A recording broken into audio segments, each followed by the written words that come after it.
History में 16 महाजनपद याद करना होगा बहुत आसान, क्योंकि यहाँ पर हम आपको कुछ ट्रिक्स बता रहे हैं जिससे आपको उसकी राजधानी में कोई समस्या नहीं आएगी। लेकिन इसके पहले थोड़ा सा ये जान लीजिए सभी लोग कि ये होते क्या है, महाजनपद क्या थे। वैसे तो हमने इसके प्रीवियस वीडियो में इसको कोरिलेट करा दिया है, क्योंकि उत्तर वैदिक काल इसके जस्ट बाद ही महाजनपद पीरियड स्टार्ट होता है। तो इसके प्रीवियस वीडियो में हमने लास्ट में लेटर वैदिक ही खत्म किया था और वहां पे उसका थोड़ा सा हमने इंट्रोडक्शन दिया था। फिर भी एक बार और जान लीजिए, उत्तर वैदिक काल के अंत तक आते आते जो कबीले के सरदार थे वे धीरे धीरे शक्तिशाली हो जाते हैं और अपनी शक्ति के बल पर आसपास के क्षेत्र को जीतकर राजा की तरह बन जाते हैं, राजा बन जाते हैं और आसपास के क्षेत्र के जो लोग हैं वो उनकी प्रजा। और इस तरह से पूरा भारत 16 महाजनपद में बढ़ गया। मतलब जस्ट लाइक स्टेट बोल सकते हैं कि पूरा भारत जो है वो 16 राज्यों में बटा हुआ है, पर्टिकुलर एक राजा और उनकी प्रजा। तो समस्या ये है कि हमें 16 महाजनपद याद कैसे करें और उनकी राजधानियां। तो कुछ की तो ट्रिक आपको बता दे रहे हैं, वैसे तो सब नहीं आते हैं एग्जाम में, क्योंकि किताबों का तो काम है सब कुछ लिखना, लेकिन सबसे ज्यादा महत्वपूर्ण होता है हमें क्या पढ़ना है और क्या नहीं पढ़ना। तो इनमें से क्या पूछे जाने की संभावना है और एग्जाम में क्या क्या आया है, तो इसको आप लोग ध्यान से पढ़िएगा। सबसे पहले हम लोग स्टार्ट करते हैं मगध से, क्योंकि अगला जो हमारा टॉपिक होने वाला है वो मगध ही होगा, क्योंकि मगध सबसे शक्तिशाली बन जाएगा। तो ये तो अपन बाद में इसका पूरा डिस्क्रिप्शन देखेंगे। तो मगध की राजधानी राजगृह या गिरिब्रिज, जब आप पूरी हिस्ट्री पढ़ेंगे तो वैसे ही याद हो जाएगी, इसमें ज्यादा परेशान नहीं होना है। इसके अलावा ये जो अंग है ये उड़ीसा वाला बेल्ट है। अंग की राजधानी थी चंपा, और बहुत इजीली याद कर सकते हो, चंपा नाम की लड़की, उसके अंग अंग कुछ जो भी आपको ट्रिक बनाना है वैसे आप बना सकते हो। फिर आते हैं इसके बाद चेदी महाजनपद, मध्य प्रदेश में है और इसकी राजधानी शुक्तिमती। तो कुछ चीजें तो पढ़नी पड़ेंगी, जिस हर किसी की ट्रिक नहीं होती है। वैसे भी जब आप एमपी पढ़ोगे, केन नदी आदि पढ़ोगे, तो वहां पर भी आपको याद हो जाएगा, उसमें कोई समस्या नहीं आएगी। उसका पुराना नाम भी शुक्तिमती था। फिर अवंती तो हम लोग सभी जानते हैं, एमपी की तैयारी करने वाले यदि अवंती के बारे में ना जाने और यदि पहली बार कर रहे हो तो जान लीजिए, अवंती जो है इसकी 2 राजधानी थी। उत्तरी अवंती की राजधानी उज्जैनी और दक्षिणी अवंती की राजधानी महिष्मती, जो वर्तमान का महेश्वर है। फिर वत्स की राजधानी है कौशाम्बी। थोड़ा इसको पढ़ना पड़ता है, हालांकि एग्जाम में कोई क्वेश्चन ऐसा पूछा नहीं गया है। फिर आते हैं काशी वाराणसी, वैसे तो दोनों एक ही है वर्तमान में, बनारस काशी वाराणसी एक ही बोलते हैं। इसके अलावा वज्जी की राजधानी वैशाली, ये कहाँ पर है, मिथिला, जो वर्तमान नेपाल में है। और ये भी आप जब बौद्ध धर्म आदि पढ़ेंगे तो आपको इसके कॉन्सेप्ट क्लियर हो जाएंगे। फिर आते हैं शूरसेन मथुरा, जो शूरवीर होते हैं वो ज्यादा अपना माउथ नहीं चलाते, ऐसा कुछ याद कर लेना तो बन जाएगा। फिर कौशल श्रावस्ती, कुछ ऐसा याद करिएगा जो श्रमिक होते हैं। श्रावस्ती से हम क्या याद कर सकते हैं, श्रमिक, और श्रमिक लोग कुशल होते हैं। तो कौशल की कैपिटल क्या होगी, श्रावस्ती। फिर आते हैं मल्ल और कुशीनगर। तो जो मल्ल होते हैं, मल्ल भी शायद आप जानते हैं, नहीं जानते तो जान लीजिए, पहलवानों को मल्ल भी कहते हैं। तो ये मल्ल भी कैसे होते हैं, काफी कुशल होते हैं। तो मल्ल और कुशीनगर से कोरिलेट कर सकते हैं। कंबोज मोस्ट इंपॉर्टेंट है, इसकी कोई ट्रिक नहीं है हमारे पास, आप बना सकते हैं तो बहुत अच्छी बात है। कंबोज की राजधानी हाटक, और ये बहुत सारे एग्जाम में यूपीएससी से लेकर वनडे एग्जाम तक में लगभग सभी में ये क्वेश्चन आया हुआ है। मतलब आपको कुछ याद हो ना हो, कंबोज की कैपिटल हाटक जरूर पता होनी चाहिए। जैसे कहते हैं ना, क्या पढ़ना और क्या नहीं पढ़ना और क्या जरूर पढ़ना है, तो इसी में आपका ये फैक्ट महत्वपूर्ण है। कंबोज की कैपिटल हाटक। मत्स्य विराटनगर, ये भी बहुत इजी है याद करना।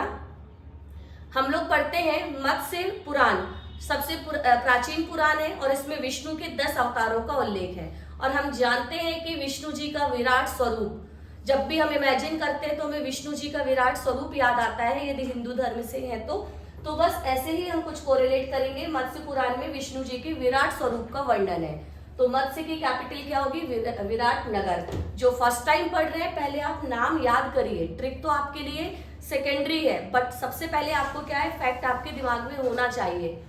फिर आते हैं पांचाल, अहिछत्र, ये सब आपने महाभारत में भी नाम सुने होंगे। पांचाली यहीं की थी, पांचाल नरेश की पुत्री, जिन्हें द्रौपदी भी कहते हैं। और द्रौपदी से याद आया, आपको पता होगा दुशासन ने चीरहरण किया था, वो इंसिडेंट तो शायद कोई नहीं भूल सकता, मतलब एक द्रवित करने वाली घटना है।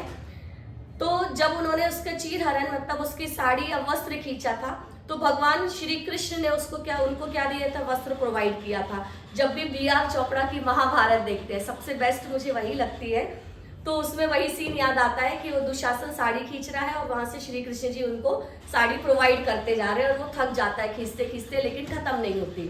तो बस इसको हम लोगों ने कुछ ऐसे ही ट्रिक बनाई थी कि पांचाली यानी द्रौपदी, उसको छत्र दिया था किसने, श्री कृष्ण जी ने। छत्र का मतलब क्या है, साड़ी प्रोवाइड करते जा रहे हैं उनके लिए। तो बस इससे अपन याद कर सकते हैं अहिछत्र, ये किसकी कैपिटल होगी, पांचाल। क्योंकि फिर वही कहानी, पहले आपको नाम रटने पड़ेंगे, जब नाम याद हो जाते हैं तो कंफ्यूजन होता है, और कंफ्यूजन ना हो उसके लिए पांचाली को अपन छत्र से कोरिलेट करेंगे। फिर आते हैं कुरु। कुरु की राजधानी इंद्रप्रस्थ, हरियाणा में कुरुक्षेत्र आज भी है, तो ये तो थोड़ा बन जाता है इंद्रप्रस्थ। अब बाकी बचता है एकमात्र जो पाकिस्तान में है, गांधार, जिसकी राजधानी तक्षशिला और गांधारी यहीं की थी। ठीक है, गांधार प्रदेश बोलते हैं। गांधारी मतलब जो कौरवों की माँ, 100 पुत्रों को जन्म दिया था, तो वही आंखों में पट्टी बांधने वाली गांधारी। तो इस तरह से अब एक जो लास्ट है अश्मक, ये भी मोस्ट IMP है, मतलब कंबोज की राजधानी। हाटक के बाद यदि दूसरा सबसे ज्यादा पूछा जाने वाला क्वेश्चन है तो वो है अश्मक, जिसकी राजधानी पोटली या पोतन। और ये क्या पूछता है, तो ये सबसे दक्षिणी महाजनपद था जो कि गोदावरी नदी के आसपास था। मतलब मोस्ट सदर्न महाजनपद इनमें से कौन सा है, ये क्वेश्चन आया है, तो वो आपको ध्यान रखना है अश्मक। हालांकि हमारे नोट्स में एक टेबल भी बनी हुई है और वर्तमान क्षेत्र भी लिखा हुआ है। फिर से वही कि नोट्स चाहिए तो आप कमेंट जरूर करें। तो ये इसलिए बनाया है ताकि आपको इससे विजन याद हो जाए कि गांधार कहाँ जा रहा है, और अश्मक जो है वो मोस्ट सदर्न महाजनपद है जिसकी राजधानी पोटली या पोतन। तो ये तो हो गए 16 महाजनपद। अब जो अगला टॉपिक हम लोग पढ़ते हैं वो है मगध का उत्कर्ष, राइजिंग ऑफ मगध। अब ये मगध का उत्कर्ष क्यों पढ़ रहे हैं, क्योंकि है तो वैसे 16 महाजनपद, बट आपको पहले भी बताया था कि ये जो मगध है, हमने नाम भी इसको सबसे बड़ा ही लिखा है, तो ये मगध महाजनपद जो है वो सभी को जीतकर अपने आप को क्या बना लेगा, पावरफुल, यानी इसका साम्राज्य और शक्ति सबसे अधिक थी। इसी वजह से हम जो भी पढ़ते हैं वो पढ़ते हैं मगध, मतलब इसमें कौन कौन से वंश या डायनेस्टी आई है और उन्होंने क्या किया। जबकि इनके पैरेलल ये भी है, हमें इनमें बहुत सारा कुछ नहीं पढ़ना है, तो इसीलिए हम जो कुछ भी पढ़ेंगे वो मगध के बारे में ही पढ़ेंगे। और मगध पे जो वंश आए हैं, जो डायनेस्टी आई है, उसके लिए शॉर्ट एंड स्वीट सी ट्रिक है, हशीन, मौर्य, शुक, आवा। यदि आप इंग्लिश मीडियम के हैं तो भी परेशान मत होइए, बहुत सारे इंग्लिश मीडियम के छात्र भी अपने अपने मुकाम पर अपने फाइनल सिलेक्शन के साथ SDM और कुछ असिस्टेंट डायरेक्टर, तहसीलदार जैसे पदों पर पहुंच चुके हैं। मतलब उन्होंने इन ट्रिक्स को याद किया है हिंदी में और इससे उनको काफ़ी हेल्प मिली है। भले ही इंग्लिश मीडियम के हैं बट ये लाइंस बहुत मुश्किल नहीं है, हम लोग हिंदी तो बोलते हैं नॉर्मल हिंदी, तो इतना मुश्किल नहीं है कुछ भी याद करना, आप इससे डिकोड कर सकते हो। तो हशीन, मौर्य, शुक, आवा, अब इसमें कौन कौन से वंश हैं तो इनके लिए अपन इनको डिकोड करते हैं और फिर इनके बाद हमें 1 बाय 1 सबके बारे में पढ़ना है। तो हाँ से हर्यक वंश या हर्यक डायनेस्टी, इसके बाद हर्यक के बाद श से शिशुनाग डायनेस्टी, शिशुनाग के बाद नंद, नंद के बाद आएंगे मौर्य, मौर्य के बाद शुंग, शुंग के बाद कणव, फिर आंध्र सातवाहन और उसके बाद वाकाटक। वास्तव में इनमें से कुछ वंश एक दूसरे के समकालीन या पैरेलल भी चल रहे हैं, कुछ इस तरह से, जैसे शुंग और कणव नॉर्थ में ये आ चुके हैं और इसी के पैरेलल साउथ में आंध्र सातवाहन भी चल रहे हैं और इसी तरह से वाकाटक भी चल रहे हैं। मतलब कहने का कि सब कुछ वंश इसमें से जरूरी नहीं है कि एक के खत्म होने के बाद ही आए, तो इसीलिए हमने एक साथ ट्रिक बना ली। यदि आप कुछ किताबें देखेंगे तो उसमें मगध में सिर्फ कड़ौ तक दिखाया गया है और उसके बाद साउथ में सातवाहन और वाकाटक को दिखाया है, लेकिन इससे फ्रेमिंग करने में आसानी होती है, अच्छे कॉन्सेप्ट समझ में आएंगे आपको कि किसके बाद क्या चल रहा है। तो ये सातवाहन जो है काफी लंबे समय तक इन्होंने शासन किया था। उत्तर में शुंग के बाद कड़ौ आके चले जाएंगे, कुषाण आके चले जाएंगे और कुषाणों के बाद ही इनका पतन होगा सातवाहन का। मतलब इस तरह से नॉर्थ इंडिया में भी चीजें चल रही हैं और साउथ में ये सातवाहन वंश बना हुआ है। तो ये थी आपकी पूरी ट्रिक मगध का उत्कर्ष।